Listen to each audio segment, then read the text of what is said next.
비밀이란 다른 사람이 알지 못하는 나만의 정보나 지식, 특별한 경험을 말합니다.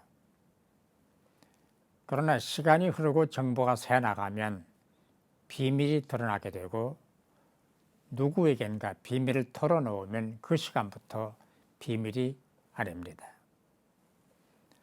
대부분 비밀을 얘기하는 상대는 가까운 사이, 친구, 가족, 그리고 믿을 수 있는 사람입니다.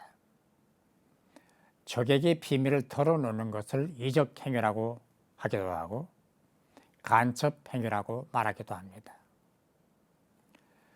가까운 사람에게 비밀을 얘기할 때 반드시 다짐하는 말이 있습니다. 그것은 이건 절대 비밀이야. 절대로 말하면 안 돼.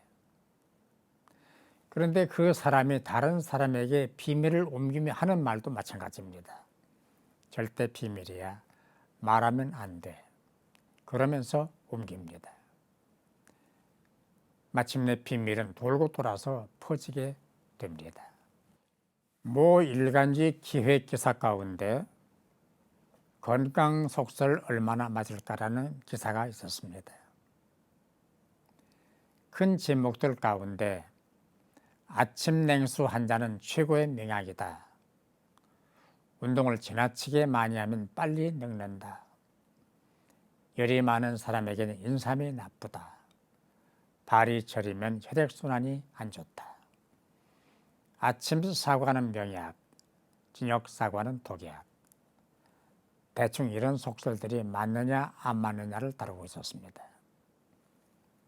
그러나 건강에 가장 좋은 보약은 웃음이라는 것이 여러 가지 실험을 통해서 입증됐습니다. 기쁘게 즐겁게 웃으며 사는 것이 최상의 보약이 된다는 것입니다. 노사카 레이코는 웃음은 빙산도 녹인다라는 책을 썼습니다. 그 책 서문 들어가는 말에서 레이코는 웃는 얼굴은 어떤 난관도 뚫을 수 있는 힘이 솟게 만든다. 웃음은 당신 안에 잠든 에너지를 살아나게 하고 단번에 모든 것을 긍정적으로 바꾸어 놓는다. 회사에서 매출을 걱정하기에 앞서 언제나 미소를 지어라. 미소는 최고의 성과를 창조하게 만든다. 웃음은 선의 가치를 전파한다. 자기만의 독단적 가치는 웃음을 사라지게 만든다. 그곳에는 오직 투쟁만이 있을 뿐이다 라고 썼습니다.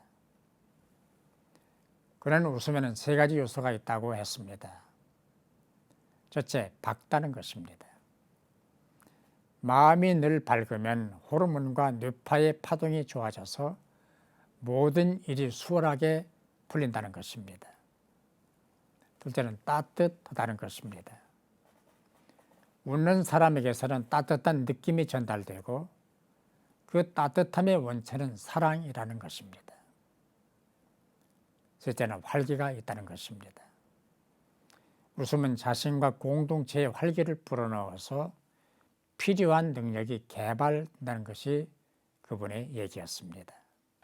웃고 싶죠. 그러나 어떻게 웃을 수 있느냐, 그것이 문제입니다. 바울은 데살로니가전서 5장 16절에서 항상 기뻐하라고 했고 3장 16절에서는 평강의 주께서 친히 때마다 일마다 너희에게 평강을 주시기를 원하노라고 했습니다. 어떻게 기뻐할 것인가 가닥을 잡아줍니다.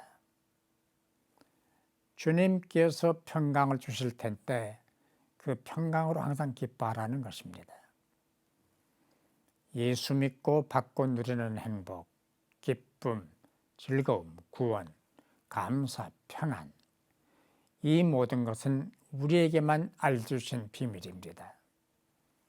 군사 기밀, 국가 기밀은 보안이 철저해야 합니다만 그러나 우리가 알고 있는 비밀은 신령한 비밀, 영원한 비밀입니다.